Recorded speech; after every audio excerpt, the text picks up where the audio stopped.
Hi friends, welcome to Beautifully Bookish Bethany. Today is the last of my anticipated releases videos for 2024, and in today's video we're going to be looking at the books I am anticipating in the categories of horror, mystery, and thriller, and I think I have 33 books for you today to go through. If you missed any of the previous ones, you can find them in my end of year playlist. But I have one for sci-fi fantasy, one for romance, and one miscellaneous one that includes like literary fiction and historical fiction and that sort of thing. And there's not very many in there. But today, horror, mystery, thriller, we have a lot of good ones to take a look at. It's been a busy day, so I have not had a chance yet to put pre-order links down below, but I will do that after we get off live. So if you're looking for anything, they will all be listed down below shortly. Hi, hey Lisa, hey Brianna, hi Valerie, welcome. Hope you all are doing well after the holidays or some of the holidays. We still have New Year's, so it's been busy with the kids at home. Hello, hello. Oh, nice, doing patron sprints. Okay, well, this will probably take us like 30 minutes to do. So welcome, Lex. I'm glad you made it. Hi. Hey, Vicky. How is everybody? Hope you had good holidays, whatever it is you celebrate. Okay, so as always, we are going to go. I have slides for you. We're going to go in chronological order. We're going to begin with the one book that doesn't have a date yet, but is supposedly coming out in 2024, and then we're going to go from January on. This is just a disclaimer, as per usual. This is, as of me making the slides, the projected release dates. These are subject to change. Publishers sometimes will change them. And this is not necessarily a TBR list for me. I do not intend to read every one of these, but I will probably read a lot of them. Some of them I've already read, and these are the ones that are kind of on my radar that I'm interested in potentially reading and kind of have my eyes on. So hopefully this is helpful for you. All right, here we go. First, we have one book that does not yet have a date or a cover. This is The Bitter End by Alexis Donne, which I think we are getting. Fair warning, we are internet friends and we have met, so, but I do genuinely enjoy her writing. She is writing another YA thriller. This one is supposed to be following 8 teens from an exclusive prep school who find themselves on a class trip of horrors, stranded in the mountains with a killer who may be one of their own. So kind of an isolation trope with this one, which sounds like fun. Don't have a date on this yet, but supposedly it's coming sometime, probably in fall. Yes, a new Donne book. That's exciting. All right. Thanks, Beth. Hey. All right, let's move on to January. First, January 2nd, I've already read this. This is a YA graphic novel that's really cute. Ghost Roast by Shawnee Gibbs and Shawnell Gibbs. This is like horror comedy, but YA, kind of like Ghostbusters, but a Black girl who's a teenager set in New Orleans with a romantic subplot. It was fun. I liked it. I had an early copy of that one. Then officially coming out on the 23rd, although you can get it early from Book of the Month, which is what I did, is No One Can Know by Kate Alice Marshall. I read this. I really liked it. I love Kate Alice Marshall's writing, though, and I feel like she kind of works for some people and doesn't work for others. Her stuff always really works for me. I always have a good time. This one is a novel about 3 sisters, 2 murders, and too many secrets to count. Content warning for this is it is a book that deals with abuse, so physical and psychological abuse, and being survivors of that, but I liked it a lot. Ghost Roast does have a really cute cover. Yes. Hello. I am also a big fan of YA horror thrillers. I agree. Like I feel like a lot of the YA I read these days is in those genres. Yes, a new Kate Alice Marshall, so that's coming out. It was a December pick for Book of the Month. Then on January 30th, another one I have already read as well, The Invocations by Crystal Sutherland. I really liked this. I read House of Hollow and I liked it, but had some quibbles with it, but I thought this was excellent. It's got multiple perspectives and it's kind of a blend of horror, fantasy, and a serial killer murder mystery. So like witchy magic and horror. It's really twisty and really, really good. Um, Definitely would recommend this. I really liked it.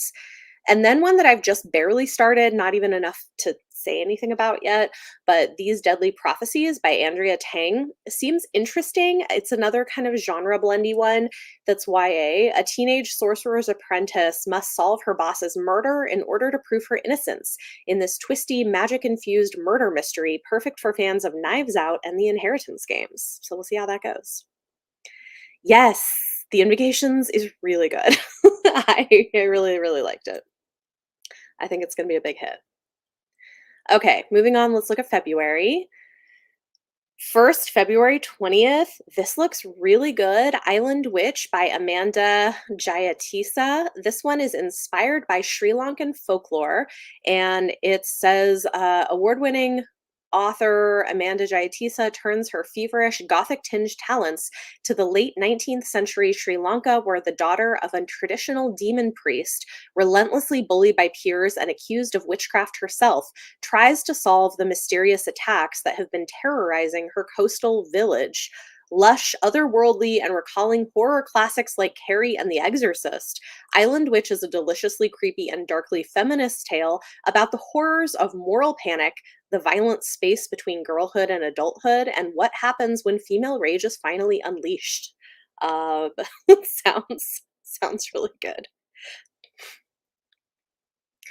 Then on the 27th, another one from A Mutual, Tender Beast by Lizelle Sambury. This looks really good. After her private school is rocked by a gruesome murder, a teen tries to find the real killer and clear her brother's name in this psychological thriller. You know, her one of her books, which of course, Delicious Monsters. It's been a long day. Delicious Monsters is one of my favorite books I read this year, so this one I'm interested in picking up, and I do have an early copy of it, so I plan to read it. That one comes out in February. And then lastly, in February, on the 27th, we have The Butcher of the Forest by Premium Muhammad. I have also read this one. I had an early copy of it, and I really liked it. It's a novella that's like a horror folktale fantasy sort of blends, and it follows a creepy, dangerous forest and a woman who is forced to go into it to rescue the children of a king. And it was really good. I liked it. Yes, the covers are in fact delivering. Agreed. Yeah, Island Witch does sound intense, but I want to read it. It sounds interesting. All right, let's move on to March. Delicious Monsters. Yeah, definitely read it if you get the chance. It's really great. All right, March. March 5th, The Haunting of Velkwood by Gwendolyn Kist. This is interesting. It's kind of a paranormal sci-fi horror kind of blend, I guess. A chilling novel about three childhood friends who miraculously survived the night that everyone in their suburban neighborhood turned into ghosts. Perfect for fans of Yellow Jackets. I've read the first few chapters of this one, and I'm interested to see where it goes. So we'll see about that one. I'm interested. Also coming out on the 5th is a book in translation. It sounds great. I have an advanced copy of this on NetGalley, so I will be reading it. Thirst by Marina Yusuk. I think I'm probably butchering her last name. I'm sorry. But this was translated from Spanish. Across two different time periods, two women confront fear, loneliness, mortality, and a haunting yearning that will not let them rest. A breakout genre-blurring novel from one of the most exciting new voices of Latin America's feminist Gothic queer horror with vampires. It sounds really good, so I'm excited to try it out. Hello, good evening. Then on the 19th, we're getting a new book from Farida Abika Iyamidi, which I really, really loved her debut, Ace of Spades. And this is a great cover where Sleeping Girls Lie follows a girl new to boarding school who discovers dark secrets and cover-ups after her roommate disappears. So we're getting more of a gothic kind of horror, a boarding school thing, YA. I like it's hitting all the tropes for me, so I'm definitely interested in that one. Okay, then on the 19th, I love this cover too. There's so many good covers this year. A Botanical Daughter by Noah Medlock. This is being pitched as Mexican Gothic meets The Lie Tree by way of Oscar Wilde and Mary Shelley in this delightfully witty horror debut.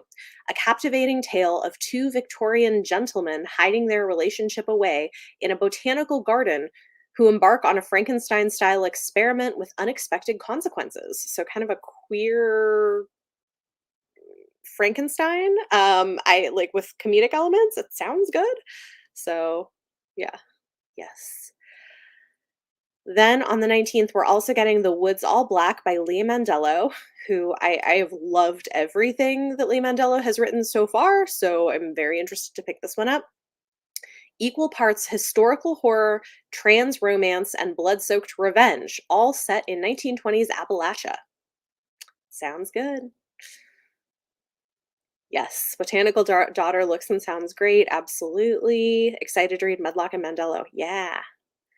Yeah, I hope it doesn't disappoint either, but it definitely sounds intriguing, so it's what I'm interested in. Then on the 26th of March, we're getting The Angel of Indian Lake by Stephen Graham Jones. This is the final installment in this trilogy of slasher novels. This one is set 4 years after Don't Fear the Reaper. So, I also have an early copy of that. We'll definitely be reading. Love Stephen Graham Jones. All right, April. Let me scroll down on my notes. Give me a second. Okay. Yes, we're ready. We have two Stephen Graham Jones on this list for 2024, which I'm very excited about. All right. First, on April 2nd, we have Something Kindred by Sierra Birch. Also love this cover. There's so many good covers this year. Magical realism meets Southern Gothic in this commanding young adult debut about true love, the meaning of home, and the choices that haunt us. I'm very interested. I am so intrigued by this cover and like the camera element. I'm really interested to know more about this one. April 16th, we have Immortal Pleasures by V. Castro, author of The Haunting of Alejandra. This one is about an ancient Aztec vampire who roams the modern world in search of vengeance and love in this seductive dark fantasy. I can tell you we're getting a lot of vampire books in 2024, which I'm not mad at. I think it's going to be really interesting, but it's like vampire books from um, subgroups of people who haven't written as many vampire books, and I'm so interested to see what that take looks like. Haven't read Hard as a Chainsaw yet. Okay. It's a good series. I love it. Okay. Um, April 16th, we also have One of Us Knows by Alyssa Cole. This is another thriller from her about the new caretaker of a historic estate who finds herself trapped on an island with a murderer and the ghosts of her past. I kind of love what Alyssa Cole is doing with thrillers. I think it's clear that that's what she's really excited about writing right now, and I really liked her last one, so I'm interested to read this. Yes, I agree. Vampires can go in really different directions. I think it's gonna be interesting to see, and we're getting a lot of horror with vampires. Yes, everyone's excited about the vampire books. Yeah, I haven't read Haunting of Alejandra either, but I'm interested in reading it at some point. Then on the 16th, we have Indian Burial Ground by Nick Medina. I haven't read his Sisters of the Lost Nation, but I've heard really good things, and I'm interested in that one too. But this one is a spine-chilling mythological horror where a man lunges in front of a car. An elderly woman silently drowns herself. A corpse sits up in its coffin and speaks. On this reservation, not all is what it seems. Interesting. Not a vampire person, so a little sad silver lining for your books to add to the TBR. That's a good way to look at it. Mm. There are still plenty of things that don't have vampires though, so sorry. Okay. May, we've got a few. The House That Horror Built by Christina Henry. This one follows a single mother working in the Gothic mansion of a reclusive horror director stumbles upon terrifying secrets. There's a few books coming out on the list too that are, and I think we had some of them the last couple years, but we're continuing to get some of these like horror film project type books, which I think is interesting. So this one is like, she's working in the director of a horror director. Also coming out May 14th, we have It Waits in the Forest by Sarah Dass. This is a YA horror thriller inspired by Caribbean mythology coming out from the Rick Riordan imprint, which I think is really interesting. I read her debut novel, which was more of a YA rom-com, and I loved it. This one I'm intrigued by, and I'm curious to see how much it goes horror with it being a Rick Riordan book, so that'll be interesting. Yes, the cover for It Waits in the Forest is really beautiful. Want a closed circle mystery in a castle where ghosts are suspects and solve the mystery? That would be amazing, Beth. That sounds like fun. Okay. May 28th, we're getting Flawless Girls by Anna Marie McLemore. This one features infamous Latina sisters, a creepy finishing school, and deadly secrets. The most beautiful things have the sharpest edges.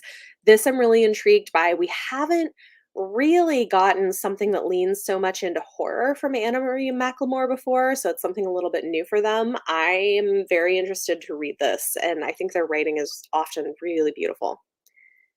That Ruth Ware cover is a choice. You know what?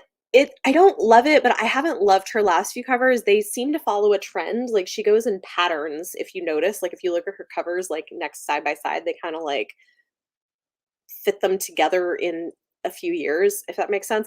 But One Perfect Couple, I do really like Ruth Ware's books. I always just enjoy them. This one says it's hearkening to Agatha Christie's classic And Then There Were None, a high tension and ingenious thriller following 5 couples trapped on a storm-swept island as a killer stalks among them. Should be interesting. Yes, the cover of Flawless Girls is a good one. They're getting into the found footage element of horror this year. Yeah, yeah, I can see that. Yeah, I love that Anna Maria is jumping into horror as well. I love that for them. Really interested to see what they do with that. Okay, June. um, oh no, wait. Ju yeah, June, sorry, I, like, looked at July and I was like, "This is wrong." Okay, June. Um, Middle of the Night by Riley Sager, which I enjoyed his book this year, so I'm interested to see, maybe we're getting back on. I don't know, I skipped a couple of his books because the reviews were pretty bad, but I liked the one this year. So, this one, I'm waiting to see reviews on it.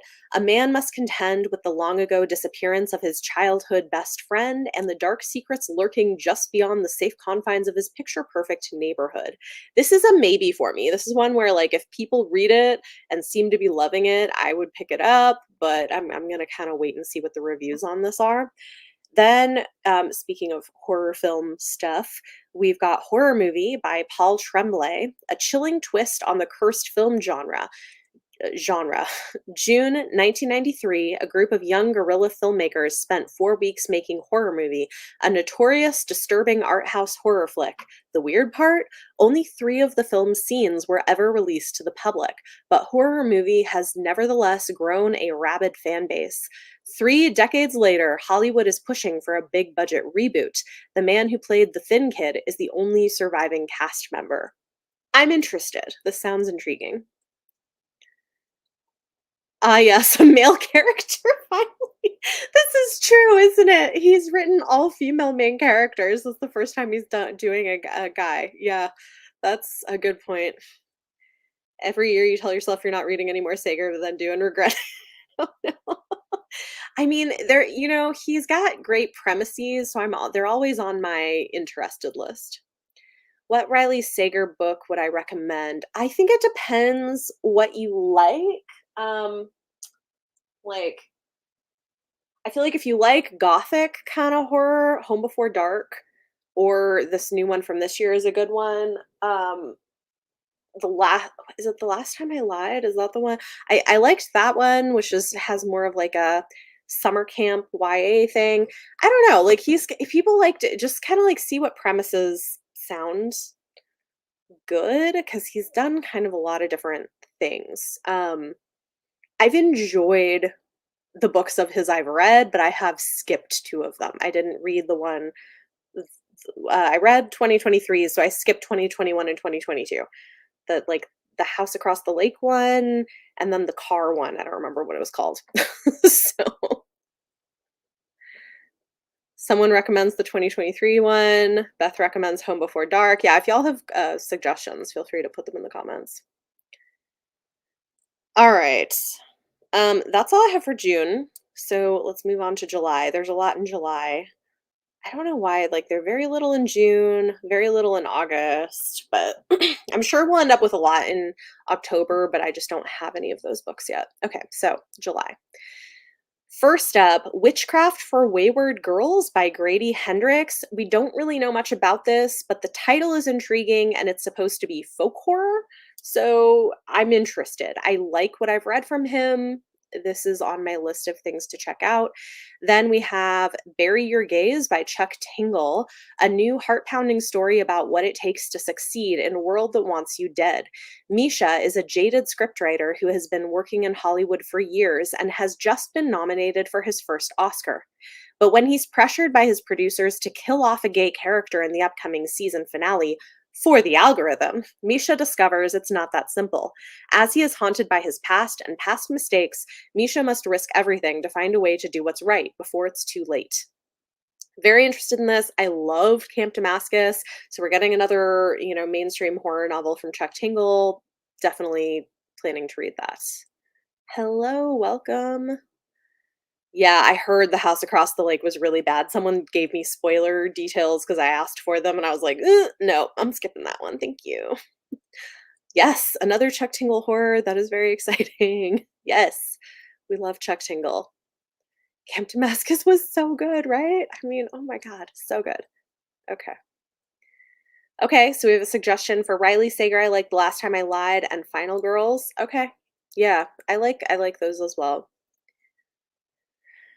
Okay, then we have a YA one, Portrait of a Shadow by Mariam Metui, a missing sister, a mysterious boy, and a painting that holds the truth beneath its peeling edge. A tender horror story about the lengths we are willing to go for the truth and the ones we love. So I really enjoyed her debut novel.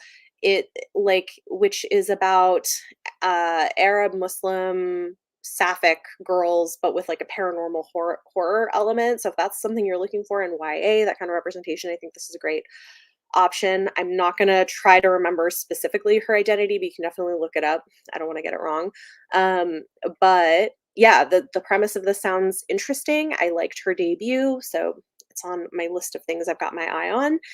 And then on the 16th, we have I Was a Teenage Slasher by Stephen Graham Jones. So, our second Stephen Graham Jones for the year.